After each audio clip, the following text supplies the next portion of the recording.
محفل ادب میں تشریف لائے معزز سامعین اور ناظرین کو میری طرف سے السلام علیکم، آداب۔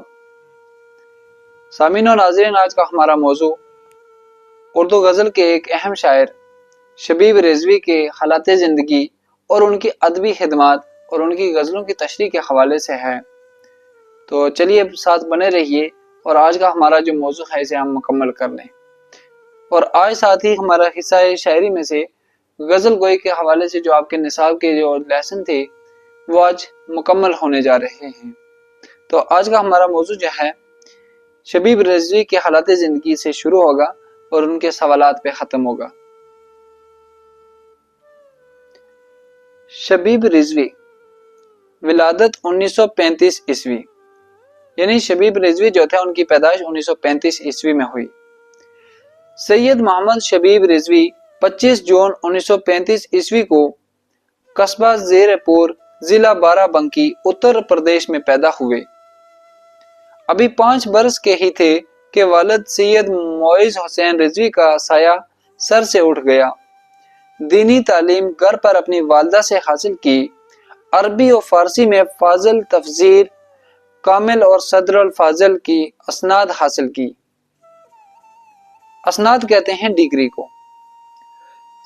جو شبیب رضوی تھا ان کا اصلی نام جو تھا سید محمد شبیب تھا اور ان کی پیدائش 25 جون 1935 عیسوی کو اتر پردیش کے ضلع بارہ بنکی میں ہوئی، اور جب 5 سال کی عمر میں تھے تو اس وقت ان کے جو والد صاحب تھے جن کا نام سید معیز حسین تھا،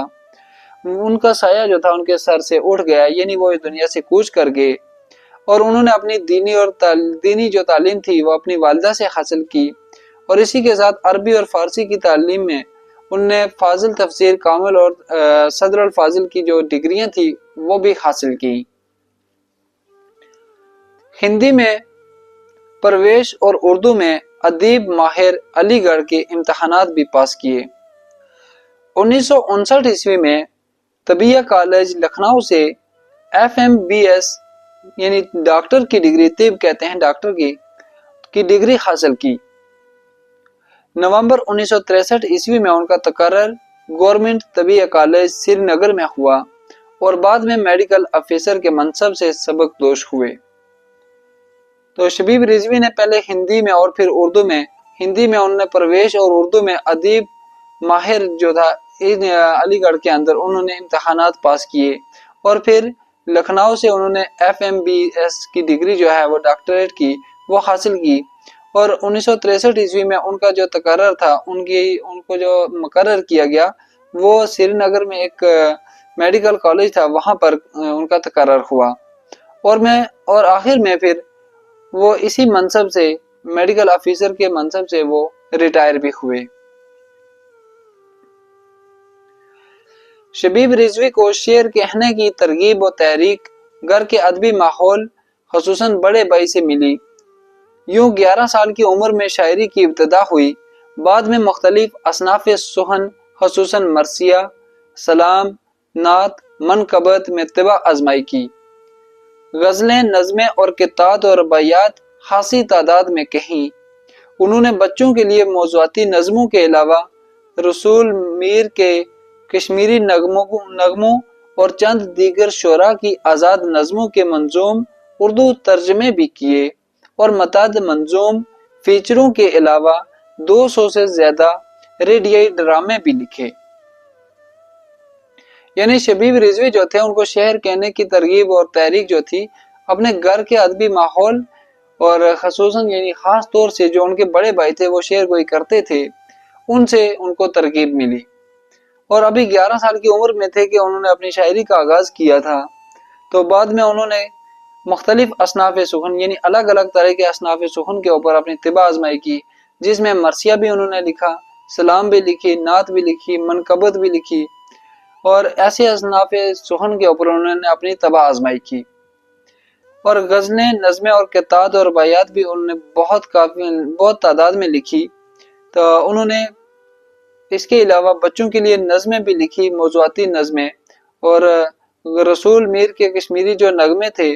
ان کو چند دیگر جو شعراء جو تھے کشمیر کے ان کی آزاد نظموں کے جو منظوم ترجمے تھے وہ بھی کیے،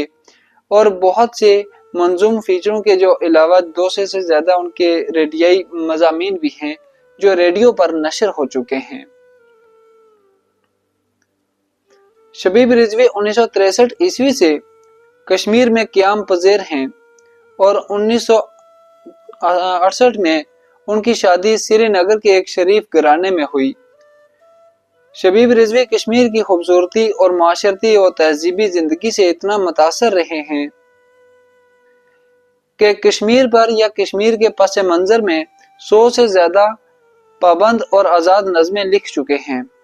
جن میں وادی کے فطری حسن کے ساتھ ساتھ تمدنی، سیاسی اور مذہبی زندگی کے متنوع پہلوؤں کی بھی عکاسی ملتی ہے۔ اب دیکھیے کہ شبیب رضوی جو تھے وہ 1963 میں کشمیر میں آ کر آباد ہوئے اور 1968 میں ان کی یہاں پر سری نگر کے اندر ایک شریف گھرانے میں شادی ہوئی۔ تو کشمیر سے وہ اتنا متاثر ہوئے کہ یہاں کی معاشرتی اور تہذیبی زندگی جو تھی اس نے اتنا اثر انداز کیا کہ انہوں نے کشمیر کے اوپر 100 سے زیادہ جو تھی وہ نظمیں لکھی ہیں، جن میں پابند اور آزاد نظمیں شامل ہیں، اور وہ وادی کے حسن سے اتنا لطف اندوز ہوئے، انہیں اتنا پسند آیا کہ انہوں نے یہاں کے تمدن، سیاسی اور مذہبی زندگی کے جو پہلو تھے ان کی عکاسی کر کے اپنی نظموں کے اندر پیش کرنی شروع کی۔ شبیب رضوی اردو کی شعری روایت کا بھی شعور رکھتے ہیں اور جدید حیثیت سے بھی متصف ہیں۔ ان کے یہاں کلاسیکی رچاؤ کے ساتھ ساتھ جدید طرز اظہار کی بھی جھلکیاں ملتی ہیں۔ لہجے کی متانت، اسلوب کی سادگی اور مجموعی طور پر ایک خاص اخلاقی اور تہذیبی سطح ان کی شاعری کی منفرد خصوصیات ہیں۔ وہ اب تک 45,000 اشعار کہہ چکے ہیں، لیکن منظر عام پر بہت ہی کم کلام آ سکا ہے۔ یعنی شبیب رضوی جو ہیں وہ شعری روایت جو ہے اس کا بہت اچھا شعور رکھتے ہیں، ایک گہرا شعور ان کے اندر ہے، اور اسی کے ساتھ ساتھ جو عصری حیثیت یعنی جو جدید دور ہے اس کا احساس بھی ان کے اندر جو ہے وہ متصف یعنی پایا جاتا ہے۔ ان کے یہاں پر جو ہے وہ کلاسیکی رچاؤ کے ساتھ ساتھ جدید یعنی آج کا جو طرز اظہار ہے اس کی جھلکیاں بھی ملتی ہیں۔ ان کے لہجے کے اندر متانت ہے، ان کا جو لکھنے کا طریقہ ہے اس میں سادگی ہے، یعنی اسلوب کہتے ہیں رائٹنگ کو،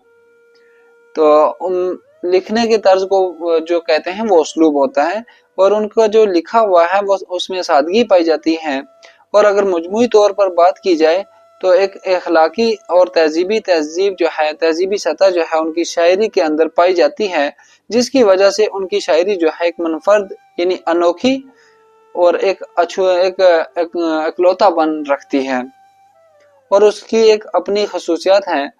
جس کی وجہ سے وہ دوسروں سے الگ ہے۔ تو اسی کے ساتھ کہ وہ اب تک جو ہیں 45,000 سے زیادہ اشعار کہہ چکے ہیں، لیکن دکھ کی بات یہ ہے کہ بہت کم اشعار جو ہے یعنی ان کا کلام جو ہے ابھی تک منظر عام پر آ چکا ہے۔ ان کے سلاموں کے 4 مختصر مجموعے یعنی انہوں نے جو مرثیہ نعت اور یہ سلام وغیرہ لکھے ہیں، ان میں سے جو سلام انہوں نے لکھے ہیں اس کے 4 مجموعے ہیں جو 1960 سے پہلے شائع ہوئے۔ 1959 میں نظم و غزل کی بیاض آتش چنار کے نام سے طبع ہوئی۔ 2000 میں نعت و منقبت پر مشتمل حرف فروزاں منظر عام پر آیا۔ 2009 میں بچوں کے مشاعرے کی اشاعت ہوئی۔ لہو لہو غزل طباعت کے لیے تیار ہے، جبکہ کشمیر کے سلسلے کی نظمیں زیر ترتیب ہیں۔ تو انہوں نے جو سلام لکھے ہیں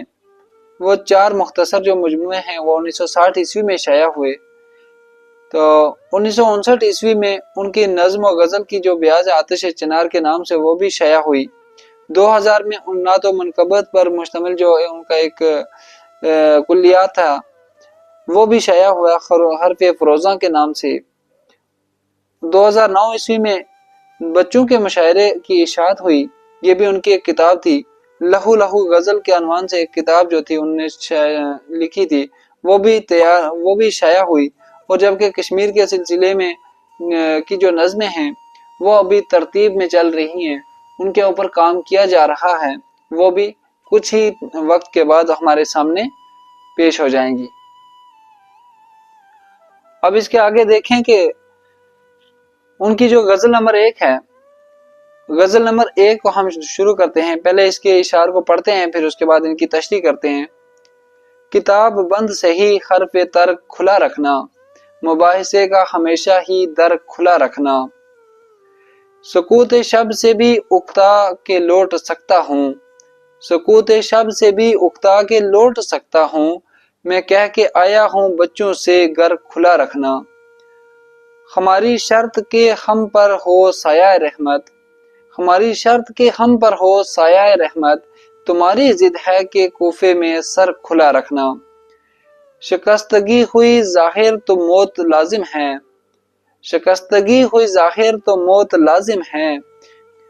کھلی ہواؤں کے دہارے پہ پر کھلا رکھنا، کسی کا ہاتھ بڑھے یا کھچے یہ اس کا نصیب، کسی کا ہاتھ بڑھے یا کھچے یہ اس کا نصیب، ہمارا فرض ہے دست ہنر کھلا رکھنا۔ اسی کے ساتھ غزل نمبر 2 بھی دیکھ لیں، پہلے اس کی متن کی تدریس یعنی شعر جو ہیں تحت تلفظ جو ہم پڑھ لیتے ہیں۔ کتنی بھوکی ہے کتنی پیاسی ہے، کتنی بھوکی ہے کتنی پیاسی ہے، زندگی دشت کربلا سی ہے، سب گے شمع دل جلائے ہوئے، سب گے شمع دل جلائے ہوئے، خیمہ خیمہ بہت اداسی ہے،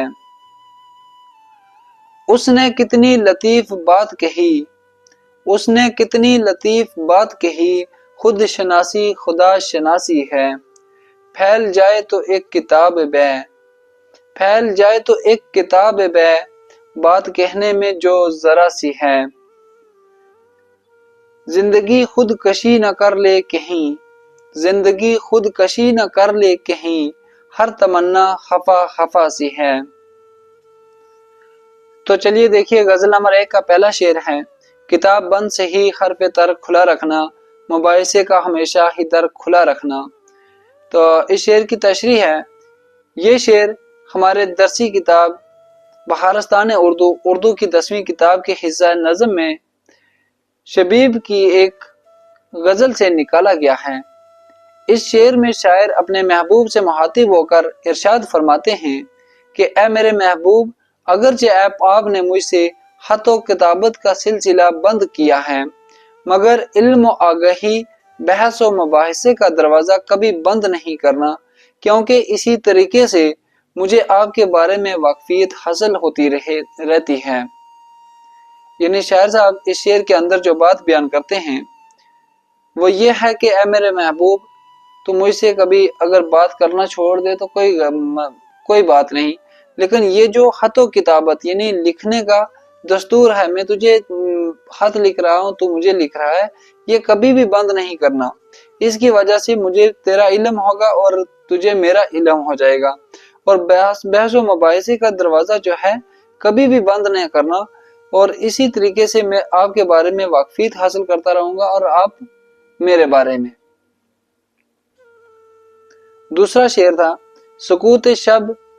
سے بھی اکتا کے لوٹ سکتا ہوں، میں کہہ کے آیا ہوں بچوں سے گھر کھلا رکھنا۔ تو اس غزل کے شعر میں شاعر صاحب اپنے محبوب کی بے روحی کا حال بیان کرتے ہوئے فرماتے ہیں کہ میں اپنے محبوب کی جدائی کی وجہ سے راتوں کو گھر سے باہر بے خبری میں نکل جاتا ہوں، اس لیے میں نے اپنے اہل گھر سے کہہ دیا ہے کہ جب شب کی تاریکیوں میں میرے ساتھ یہ واقعہ پیش آئے تو تم میرے لیے میرے گھر کا دروازہ کھلا رکھنا۔ یعنی شاعر صاحب اپنے محبوب کے بارے میں کہتے ہیں کہ میرے محبوب سے جب میری جدائی ہو جاتی ہے تو میں اپنے گھر والوں سے یہ کہہ دیتا ہوں کہ آپ میرے انتظار میں کبھی دروازہ مت بند کرنا، میرے لیے دروازہ کھلا رکھنا۔ میں اپنے گھر والوں کو جب گھر سے نکلتا ہوں رات کی تاریکی میں، گھر والے مجھے ڈھونڈیں گے یا کچھ بھی کریں گے تو اس وقت میں ان سے کہہ دیتا ہوں کہ آپ دروازہ کھلا رکھنا، میں اگر نہ میسر ہوا کہیں نہ کہیں سے میں واپس لوٹ آؤں گا۔ آگے تیسرا شعر ہے، ہماری شرط کے ہم پر ہو سایہ رحمت، تمہاری ضد ہے کہ کوفے میں سر کھلا رکھنا۔ اب اس شعر میں واقعات کربلا کے لحاظ سے بھی بات ہو رہی ہے کہ اس شعر میں شاعر صاحب فرماتے ہیں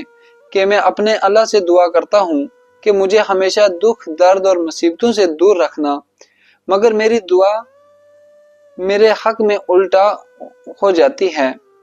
یہ اسی طرح ہے کہ جس طرح حضرت امام حسین علیہ السلام اور ان کے اہل و عیال کے ساتھ اہل کوفہ نے برا سلوک کیا، اگرچہ امام حسین علیہ السلام کا گھر پورا گھرانہ رحمت و عزت کا مستحق تھا۔ یعنی شاعر صاحب فرماتے ہیں کہ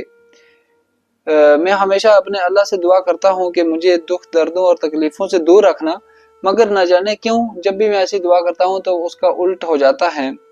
یہ ٹھیک اسی طرح سے ہے کہ جس طرح سے امام حسین علیہ السلام کے بارے میں سب جانتے تھے کہ ان کے اہل و عیال اور مطلب وہ کتنے شریف ہیں، لیکن کوفہ والوں نے ان کے اوپر ظلم و ستم کیا، ان کے ساتھ جو سلوک کیا، جبکہ وہ کس کے مستحق تھے؟ عزت کے مستحق تھے، وہ رحمت کرنے والے تھے، وہ ان کے کسی کے اوپر کسی کے ساتھ برائی کرنے والے نہیں تھے، لیکن ان کے ساتھ کوفے والوں نے کیا سلوک کیا۔ اسی طرح سے میرے ساتھ بھی میرے جو دکھ تکلیف ہیں وہ میرے اوپر امڑ کے آ جاتے ہیں۔ اگلا شعر ہے، شکستگی ہوئی ظاہر تو موت لازم ہے، کھلی ہواؤں کے دہارے پہ پر کھلا رکھنا۔ تو اس غزل کے اس شعر میں شبیب رضوی فرماتے ہیں کہ جب انسان کا جسم عمر بڑھ جانے کی وجہ سے کمزور اور ناتواں ہو جاتا ہے تو بس انسان کو سمجھنا چاہیے کہ اب اس جسم پر کبھی بھی موت آ سکتی ہے، اس لیے انسان کو اس کے لیے تیار رہنا چاہیے۔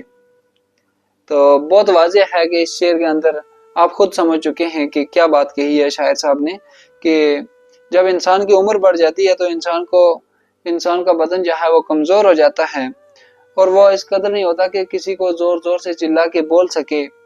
بلکہ انسان کو یہ بات اچھے سے سمجھنی چاہیے کہ اب یہ عمر جو ہے میری موت کے پاس مجھے لے جانے والی ہے، تو اس لیے انسان کو ہر حال میں موت کی تیاری جو ہے وہ رکھنی چاہیے۔ کسی کا ہاتھ بڑھے یا کھینچے یہ اس کا نصیب، ہمارا فرض ہے دست ہنر کھلا رکھنا۔ تو اس شعر میں شاعر صاحب فرماتے ہیں کہ میں اپنے شعروں میں علم و ہنر کی باتیں بیان کرتا ہوں، یہ اب ایک قاری پر منحصر ہے، یعنی پڑھنے والے پر منحصر ہے کہ وہ میرے اشعار سے فائدہ اٹھائے یا نہ اٹھائے۔ میں نے اپنے اشعار کے ذریعے علم و آگاہی کے دروازے کھولے رکھے ہیں۔ یعنی شاعر صاحب اپنے اس شعر میں فرماتے ہیں کہ میں نے اپنے شعروں میں علم و ہنر کی باتیں بیان کی ہیں، لیکن اب جو پڑھنے والا ہے اس کا کام یہ ہے کہ وہ اس سے کوئی فائدہ اٹھائے یا نہ اٹھائے، یہ اس کے اوپر منحصر ہے، میرا کوئی اس میں لین دین نہیں ہے۔ لیکن میں نے اپنے کلام کے اندر، اپنے شعر کے اندر بڑی پند و نصیحت والی باتیں کی ہیں کہ کسی کا کچھ بگڑا ہوا ہو تو وہ سنبھل جائے، وہ اپنی زندگی میں راہ پا جائے۔ تو میں نے اپنے اشعار کے ذریعے علم و آگاہی کے راستے سب کے لیے کھول کے رکھے ہیں، تو اب جس نے جو سمجھنا ہے وہ اچھے سے سمجھ جائے اور اپنی زندگی میں آگے بڑھ جائے۔ اب اس کے بعد غزل نمبر 2 ہے ہمارے پاس، جس کا پہلا شعر ہے، کتنی بھوکی ہے کتنی پیاسی ہے، زندگی دشت کربلا سی ہے۔ تو اس شعر کے اندر شاعر صاحب فرماتے ہیں، یعنی شبیب رضوی صاحب فرماتے ہیں کہ انسان کی دنیاوی زندگی دکھوں سے بری پڑی ہے، یہ ایسے ہی ہے جیسے کربلا کی زمین تھی جو حضرت امام حسین علیہ السلام اور ان کی آل کے لیے مصیبت کا سبب بنی۔ یعنی اس شعر کے اندر شاعر صاحب جو بات بیان کرتے ہیں وہ یہ ہے کہ یہ جو زندگی ہے دنیاوی، دنیا کے اوپر جو زندگی ہے، یہ دکھوں اور تکلیفوں سے بری پڑی ہے۔ جس طرح سے کربلا کی سرزمین جو تھی امام حسین علیہ السلام اور ان کی اہل و عیال کے لیے، ان کی نسل کے لیے مصیبت کا سبب بنی تھی، اسی طرح سے یہ جو دنیاوی زندگی ہے انسان کے دکھوں اور تکلیفوں کا سبب بنتی ہے۔ دوسرا شعر ہے، سب گے شمع دل جلائے ہوئے، ہیما ہیما بہت اداسی ہے۔ اس میں بھی واقعہ کربلا سے منسلک کوئی واقعہ ہوگا ایسا لگ رہا ہے۔ تو اس شعر میں شبیب رضوی کربلا میں امام حسین علیہ السلام اور ان کے اہل و عیال کی طرف سے ظلم و مظالم کے خلاف اپنی جانوں کے نذرانے کا واقعہ پیش کرتے ہوئے فرماتے ہیں جب امام حسین علیہ السلام اور ان کے اکثر اہل و عیال والے شہید ہو گئے تو اس وقت امام حسین کے خیموں میں غم اور اداسی کا منظر چھا گیا۔ تو بہت آسان ہے یہ بھی، لیکن دکھ بھرا اس کے اندر بیان ہے کہ حضرت امام حسین اور ان کے اہل و عیال جو تھے جب میدان کربلا میں مظلوموں کی طرح شہید کیے جائیں گے، ان کو قتل کیا گیا، ان کے اوپر ظلم ڈھائے گئے، تو اور اپنی جانوں کا نذرانہ انہوں نے وہاں پر پیش کیا، تو امام حسین اور ان کے اہل و عیال جو تھے وہاں پر شہید ہو گئے۔ تو اس وقت جو بچے لوگ تھے ان کے جو خیمے تھے، ان کے جو گھر تھے، اس کے اندر غم اور اداسی کا منظر وہاں پر چھایا ہوا تھا۔ اس کے اگلے والا شعر ہے، اس نے کتنی لطیف بات کہی، لطیف کہتے ہیں خوبصورت، خود شناسی خدا شناسی ہے، یعنی خود شناسی کہتے ہیں انسان کو جو خود کو پہچانتا ہے، یعنی خود کو پہچاننے کو خود شناسی کہتے ہیں، اور خدا شناسی خدا کو پہچاننا۔ تو اس شعر کی تشریح ہے کہ یہ شعر شبیب رضوی کی ایک غزل سے لیا گیا ہے۔ اس شعر میں شاعر ایک قیمتی بات بیان کرتے ہوئے فرماتے ہیں کہ جس انسان نے اپنے نفس و وجود کو پہچانا، اسی نے حقیقت میں ذات باری تعالیٰ کو پہچان لیا ہے۔ یعنی اس شعر کے اندر شاعر صاحب یہ بات بیان کرتے ہیں کہ ایک بڑی قیمتی ہی بات ہے کہ جس انسان نے اپنے آپ کو، اپنے نفس کو، اپنے وجود کو، اپنی عقل کو، اپنی فہم کو، اپنے آپ کو اچھے سے پہچان لیا، گویا جب اس نے پہچان لیا تو اس نے اپنے خدا کو بھی پہچان لیا، ورنہ جس انسان نے خود کو نہیں پہچانا وہ اپنے ذات باری یعنی اللہ تعالیٰ کو نہیں پہچان سکتا ہے۔ اس کے آگے شعر ہے، پھیل جائے تو ایک کتاب بنے، پھیل جائے تو ایک کتاب بنے، بات کہنے میں جو ذرا سی ہے۔ تو یہ شعر شبیب کی ایک غزل سے لیا گیا ہے۔ اس شعر میں شاعر صاحب فرماتے ہیں یا کہتے ہیں کہ اس دنیا میں بہت بڑے دانشور اور فلسفی پیدا ہوئے ہیں جن کو اللہ تعالیٰ نے اپنی قدرت عطا کی، وہ ایک معمولی بات کو بھی اس انداز میں بیان کرتے ہیں کہ ان کے اس بیان سے بڑی سے بڑی کتابیں چھپ سکتی ہیں۔ شبیب رضوی اس شعر کے اندر جو بات بیان کرتے ہیں وہ یہ ہے کہ اللہ تعالیٰ نے اس دنیا کے اندر بڑے بڑے دانشور لوگ، فلسفی لوگ بھیجے ہیں اور اپنی قدرت سے بھیجے ہیں۔ اس نے چاہا تو کسی کو بھیجا، جیسے علامہ اقبال ہو گئے، مرزا غالب ہو گئے، ڈاکٹر ابوالکلام آزاد ہو گئے، ہمارے پیارے نبی ہو گئے، مطلب دنیا کے اندر جو بھی بڑی ہستیاں بھیجی ہیں، تو ان ہستیوں کے اندر ایک اپنی کرشمہ، اپنا معجزہ بھی دیا کہ ان کے اندر جو ہنر پیدا کیا، ان کو جو اللہ نے اپنی رحمت سے جو انہیں عطا کیا، تو اگر اب وہ اپنی اللہ کی دین سے کوئی ایسی بات منہ سے نکال دیتے ہیں، یعنی ایک چھوٹی سی بات جو ہے،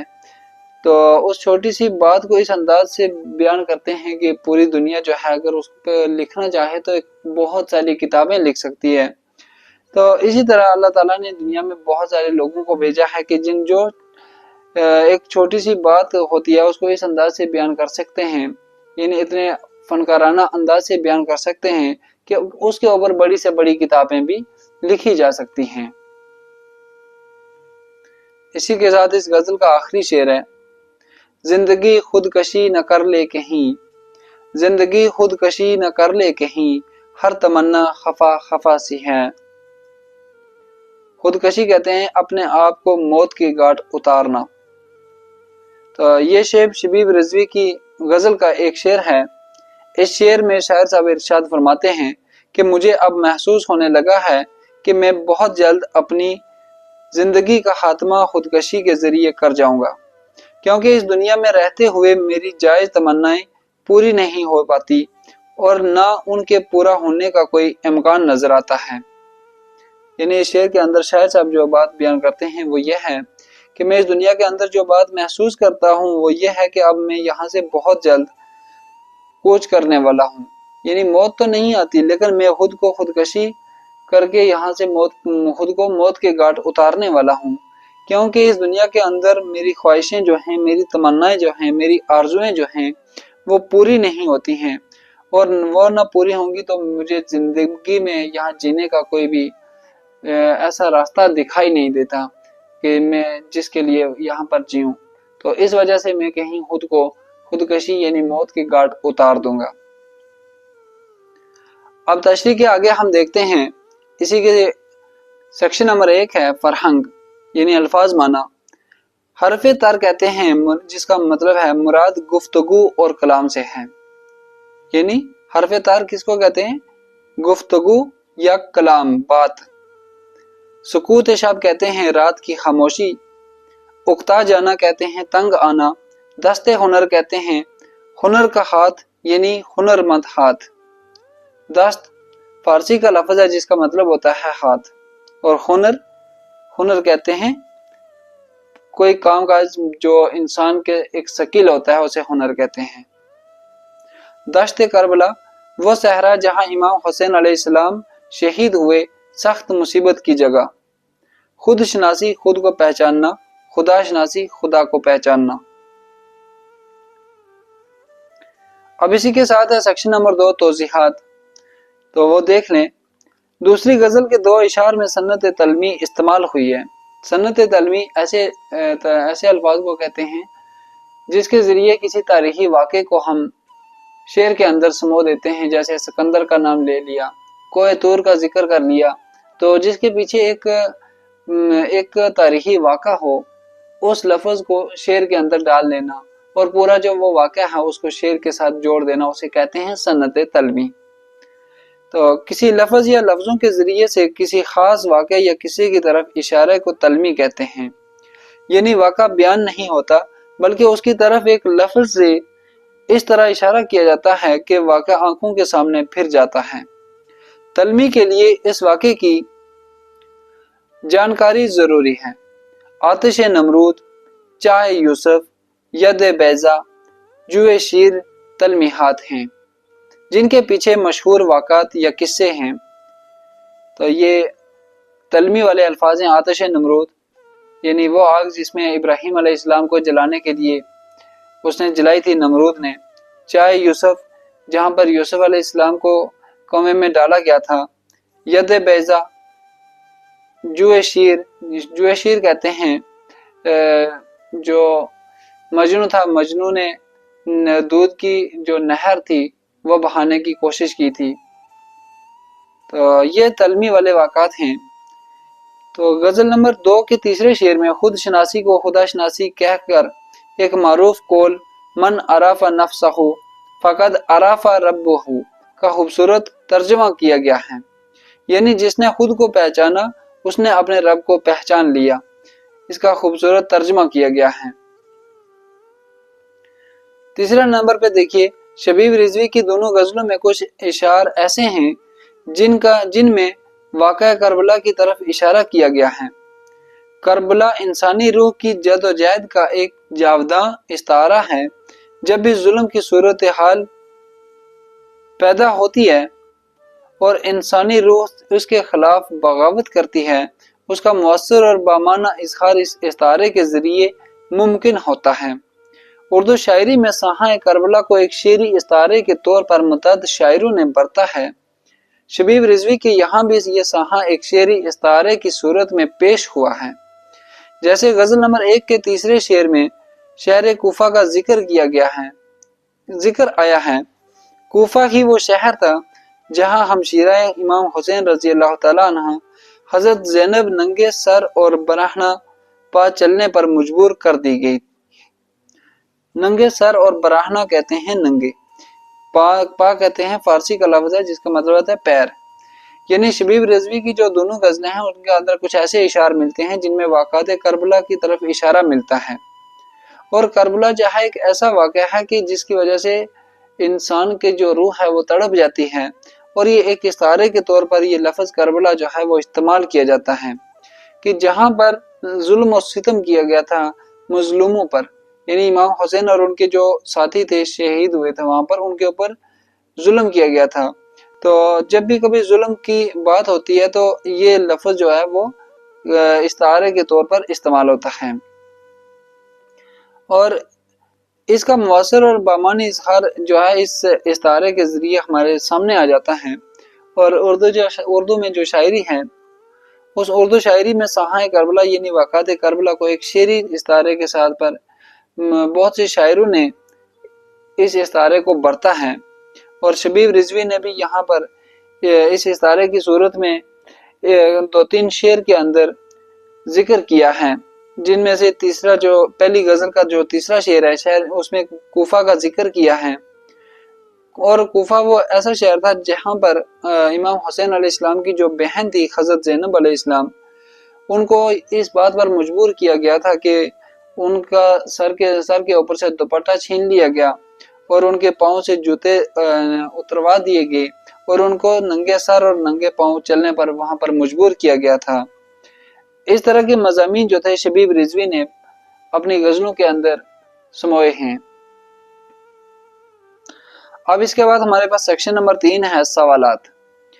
ایسے 3 اشعار قلم بند کیجئے جن میں واقعہ کربلا کی طرف اشارہ کیا گیا ہو۔ سوال نمبر 2 ہے پہلی غزل کے دوسرے شعر میں کیوں بچوں کو گھر کھلا رکھنے کے لیے کہا گیا ہے؟ اور سوال نمبر 3 ہے پہلی غزل کے تیسرے شعر میں شاعر نے جس واقعے کی طرف اشارہ کیا گیا ہے اسے مختصر طور پر بیان کیجئے۔ تو چلیے دیکھیے سوال نمبر 1 ہے ہمارے پاس ایسے 3 جو اشعار قلم بند کرنے ہیں جن میں واقعہ کربلا کی طرف اشارہ کیا گیا، ان میں پہلا شعر جو ہے وہ یہ ہے ہماری شرط کے ہم پر ہو سایہ رحمت، تمہاری ضد ہے کہ کوفے میں سر کھلا رکھنا۔ دوسرا شعر ہے کتنی بھوکھی ہے کتنی پیاسی ہے زندگی دشت کربلا سی ہے۔ تیسرا شعر ہے سب گے شمع دل جلائے ہوئے خیمہ خیمہ بہت اداسی ہے۔ اسی کے ساتھ سوال نمبر 2 ہے پہلی غزل کے دوسرے شعر میں کیوں بچوں کو گھر کھلا رکھنے کے لیے کہا گیا ہے؟ تو اس کا جواب ہے کیونکہ شاعر کی طبیعت رات کے وقت محبوب کی جدائی کی وجہ سے ٹھیک نہیں رہتی ہے اور وہ بے ہوشی کی وجہ سے رات کو اپنا گھر چھوڑ دیتا ہے، اسی لیے وہ اپنے گھر والوں سے کہتا ہے کہ رات کے وقت یعنی رات کے دوران بھی گھر کا دروازہ کھلا رکھنا۔ سوال نمبر 3 ہے پہلی غزل کے تیسرے شعر میں شاعر نے جس واقعے کی طرف اشارہ کیا ہے اسے مختصر طور پر بیان کیجیے۔ تو اس کا جواب ہے اس شعر میں حضرت امام حسین علیہ السلام کی بہن حضرت زینب کی طرف اشارہ کیا گیا ہے جب یزیدیوں نے حضرت زینب علیہ السلام کو کوفے کے شہر میں ننگے سر اور ننگے پاؤں چلایا تھا۔ اسی کے ساتھ ہمارا آج یہ حصہ شاعری میں سے غزل کے حوالے سے جو ہمارا لیسن تھے وہ آج مکمل ہو گئے ہیں۔ تو جہاں سے آپ کو کوئی دشواری ہے، جہاں سے آپ نے کچھ پوچھنا ہے تو کمنٹ سیکشن میں پوچھ سکتے ہیں، اور اپنی اپنی رائے ضرور دیں کہ آپ کو یہ لیکچر کیسے لگیں، آپ کی کہیں امداد ہوئی، آپ کو کچھ سیکھنے کو ملا۔ تو اسی کے ساتھ میں آپ سے اجازت چاہتا ہوں، اللہ حافظ۔